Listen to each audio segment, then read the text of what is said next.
আমার নাম মোসাম্মদ মার্জিয়া আক্তার। আমি এখানে জেনারেল অপারেটর। আমার পারিবারিক সমস্যার কারণে ক্লাস 10-এ এসএসসি পরীক্ষা দিইনি, তারপরে ঢাকায় আসছি। যখন ঢাকায় আসছিলাম তখন ভাবছিলাম আমি হয়তো বা কোথাও চাকরি পাবো না, আমাকে হয়তো বা এরকম হয়ে আমি কখনো চাকরি করতে পারবো না। কিন্তু আলহামদুলিল্লাহ আমি এখানে এসে চাকরি পাইছি। আমাদের যে যিনি স্যার আছেন তিনি আমাকে অনেকটা হেল্প করেন। আমাকে এখানে সবাই যথেষ্ট পরিমাণ সুযোগ দেন, আমার কোনো কিছুতে হয় না। যতটুকু হয় ততটুকুই আলহামদুলিল্লাহ ভালোই। যথেষ্ট পরিমাণে এখানে নিরাপত্তা আছে আমি, এবং নিরাপত্তা পাচ্ছি, যথেষ্ট পরিমাণ সাপোর্ট পাচ্ছি যতটুকু আমার পাওয়া দরকার।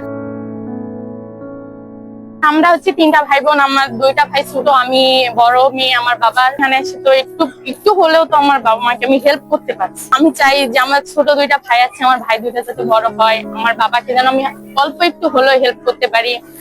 আমাকে যেন কেউ তুচ্ছ না মনে করে। আমাকে আমাকে অবহেলা করে ঠিক আছে, কিন্তু আমাকে ভবিষ্যতে যেন কারো অবহেলিত না হতে হয়, কারো উপর ভরসা না হতে হয়। আমার বাবা মা মারা যাওয়ার পরে আমি যাতে আমার নিজের আমি নিজে চলতে পারি, আমি সের জন্য তো আমি ঢাকা শহরে আসছি। আর সেজন্য তো আমি এখানে আসি।